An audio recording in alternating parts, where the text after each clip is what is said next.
માટે રજીસ્ટ્રેશન કરાવવું ફરજિયાત છે। ત્યાર પછી અહીંયા તમને જણાવી દઉં કે માંગરોળ તાલુકાના સમગ્ર જે કોઈ પણ આવતા હોય એ તમામ ગામડાઓની વાત કરું છું અને માંગરોળ તાલુકાની વાત કરું છું। તો માંગરોળ તાલુકાની અંદર મામલતદાર કચેરી ખાતે સ્વાગત કરું છું આજના વિડીયોમાં। અને અગાઉથી આપણી ચેનલમાં તમે જોડાયેલા છો તો તમને બધાને ખ્યાલ જ હશે કે અગાઉ આપણે એક 7 દિવસની, એક 12 દિવસની અને એક 4 દિવસની સેડા સંચાલિત એક તાલીમનું આયોજન કરેલું હતું, જે તાલીમ સ્પેશિયલી વિકલાંગ અને દિવ્યાંગ ભાઈઓ બહેનો માટે હતી કે જેનો મુખ્ય હેતુ એ હતો કે જે કોઈ પણ માંગરોળ શહેરની અંદર વિકલાંગ હતો, સમગ્ર ગુજરાત રાજ્યનો હતો પણ માંગરોળનો વિભાગ આપણી પાસે હતો કે જેની અંદર જે વિકલાંગ અને દિવ્યાંગ ભાઈઓ બહેનો છે એ પગભર કઈ રીતે થઈ શકે, પોતાનો ધંધો કઈ રીતે કરી શકે, મૂડી નથી તો મૂડી ક્યાંથી લાવી શકે, જે કંઈ પણ વિકલાંગ અને દિવ્યાંગ ભાઈઓ બહેનો છે એ પોતાનો ખર્ચો નીકાળવા માટે કરી અને એવું તે શું કરી શકે જેથી કરીને એ સારી રીતે પોતાનો ખર્ચો ઉઠાવી શકે, લોકોની સાથે તાલથી તાલ મેળવીને પગભર થઈ અને ચાલી શકે, આવા પ્રકારના અઢળક મુદ્દાઓની સાથે આ તાલીમનું આયોજન કરવામાં આવ્યું હતું અને સફળતાપૂર્વક પૂર્ણ પણ થઈ હતી।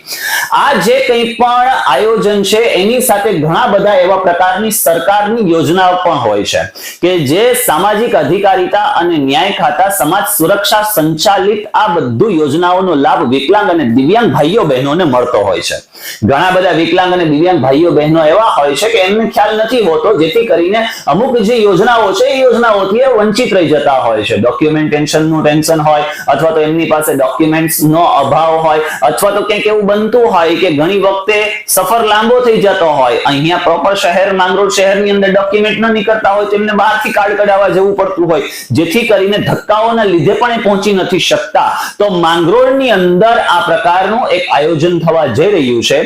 કહું છું સમગ્ર બાબત કે આયોજન શેનું છે, શું છે અને કયા પ્રકારના લાભો છે, પરંતુ સરકાર સંચાલિત જે કોઈ પણ લાભો મળે છે વિકલાંગ અને દિવ્યાંગ ભાઈઓ બહેનોને, જે યોજનાઓ મળે છે એ યોજનાઓ પહેલા એક વખત આપણે જોઈ લઈએ તો દિવ્યાંગ વિકલાંગ સહાય યોજનાઓ કઈ કઈ મળે છે, જેમાં સંત સુરદાસ યોજના, इंदिरा गांधी राष्ट्रीय दिव्यांग पेंशन योजना, मनोदिव्यांग पेंशन योजना, दिव्यांग व्यक्ति ने एसटी बस में मफत में मुसाफरी करवानी योजना અને દિવ્યાંગ લગ્ન સહાય યોજના, આ એટલી યોજનાઓનો લાભ મળવા પાત્ર હોય છે।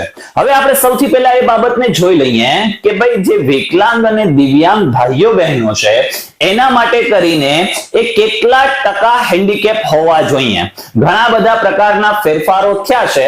આ ફેરફારોને ધ્યાનમાં રાખી અને સંત સુરદાસ યોજના જે છે એની અંદર 60% કે તેથી વધારે 60% અથવા તેથી વધારે જો શારીરિક દિવ્યાંગતા ધરાવતા હોય તો વ્યક્તિને દર મહિને 1000 રૂપિયા પેન્શન મળવા પાત્ર થાય છે। આ કોના માટે હતું તો કે સંત સુરદાસ યોજના। બીજી યોજનામાં તમને કેટલા રૂપિયા મળે છે અને કેટલા ટકા તમે દિવ્યાંગતા ધરાવતા હોવા જોઈએ તો બીજી યોજના છે इंदिरा गांधी राष्ट्रीय दिव्यांग पेंशन योजना, જેમાં 60% કે તેથી વધારે શારીરિક દિવ્યાંગતા ધરાવતા વ્યક્તિને દર મહિને 1000 રૂપિયા પેન્શન મળવા પાત્ર છે, જેનો લાભ તમે લઈ શકો છો। ત્યાર પછીની બીજી એક યોજના જોઈ લઈએ કે મનોદિવ્યાંગ પેન્શન યોજના। એમાં 50% કે તેથી વધારે મનોદિવ્યાંગતા ધરાવતા વ્યક્તિને દર મહિને 1000 રૂપિયા પેન્શન મળવા પાત્ર છે। ત્યાર પછીની બીજી યોજના ખાસ આપણે જોઈ લઈએ તો જેની અંદર જે દિવ્યાંગ વ્યક્તિને એસટી બસમાં મુસાફરી કરવાની હોય તો એની પાસે કેટલા ટકા દિવ્યાંગતાનું પ્રમાણપત્ર હોવું જોઈએ તો એની અંદર 40% કે તેથી વધારે દિવ્યાંગતા ધરાવતું વ્યક્તિ હોય તો એને એ લાભ મળવા પાત્ર છે। હવે કોઈ બે વ્યક્તિ વિકલાંગ છે, એક સ્ત્રી વિકલાંગ છે અને બીજો એક પુરુષ વિકલાંગ છે, બંનેને લગ્નની સહાય પણ મળવા પાત્ર છે। તો અહીંયા આપણે જોઈ લઈએ તો દિવ્યાંગ લગ્ન સહાય યોજના જે છે એની અંદર જો સ્ત્રી જે છે એ દિવ્યાંગ છે અને પુરુષ પણ દિવ્યાંગ વિકલાંગ છે તો સામાન્ય રીતે એમને કેટલા રૂપિયા મળવા પાત્ર છે તો બંનેને 50,000 રૂપિયા મળવા પાત્ર છે, એટલે બંનેનું થઈને 1 લાખ રૂપિયા થશે।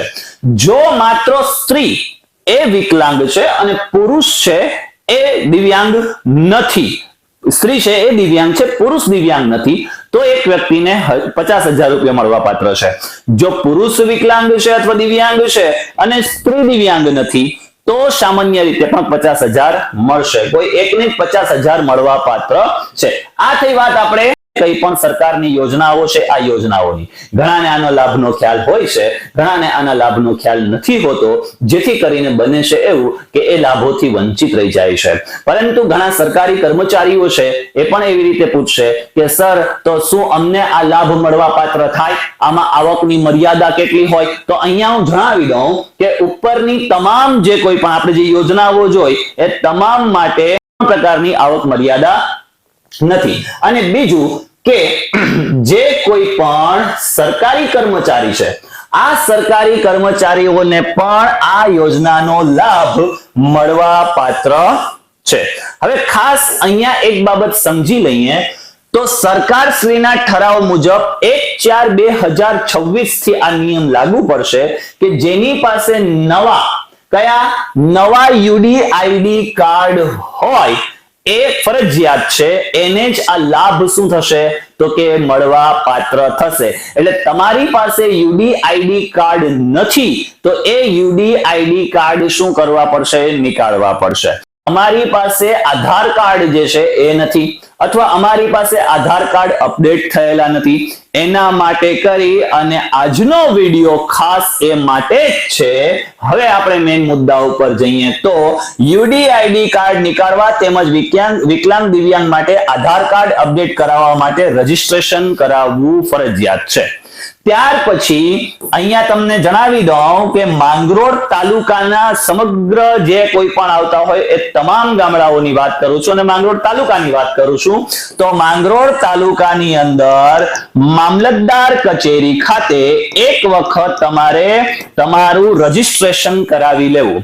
રજીસ્ટ્રેશન કરાવ્યા બાદ એક કેમ્પનું આયોજન કરવામાં આવશે અને આ કેમ્પ દ્વારા તમારા આધાર કાર્ડ નથી જે વિકલાંગ, આ ખાસ જે વિડિયો છે એ વિકલાંગ છે અને જે દિવ્યાંગ ભાઈઓ બહેનો છે એના માટે જ છે.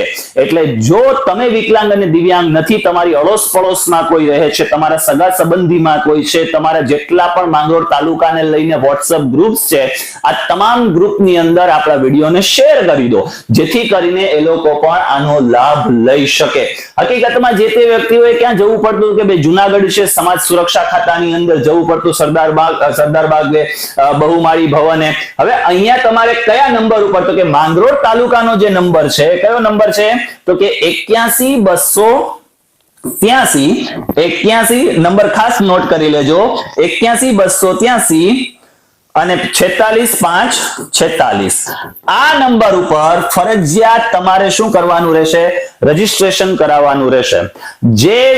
જે વિકલાંગ અને દિવ્યાંગો પાસે એક યુડીઆઈડી કાર્ડ છે ઇટ્સ ઓકે, નથી તો એ નીકાળવા માટે કરી અને આધાર કાર્ડ અપડેટ કરાવવા માટે કરી અને ફરજિયાત તમારે આ નંબર ઉપર રજીસ્ટ્રેશન કરાવડાવી લેવું. અને ત્યાર પછી માંગરોળ તાલુકા મામલતદાર કચેરીએ એક આયોજન કરવામાં આવશે કેમ્પનું અને અહીંયાથી તમે તમારું આધાર કાર્ડ પણ અપડેટ કરી શકશો, આધાર કાર્ડ બનાવી શકશો અને જરૂર જણાય તમે યુડીઆઈડી કાર્ડ પણ તમારું નીકાળી શકશો. ચાલો તો વિડીયોને ફટાફટ શેર કરી દો જેથી કરીને કોઈ પણ સમગ્ર માંગરોળ તાલુકાની અંદર વિકલાંગ અને દિવ્યાંગ ભાઈઓ બહેનો છે એ ક્યાંય કોઈ પ્રકારે વંચિત ન રહે. ચેનલ પર નવા છો તો ચેનલને સબસ્ક્રાઇબ કરી લો, શેર કરી દો, લાઈક કરી દો. મળીએ છીએ નેક્સ્ટ વિડીયોની અંદર. ધન્યવાદ.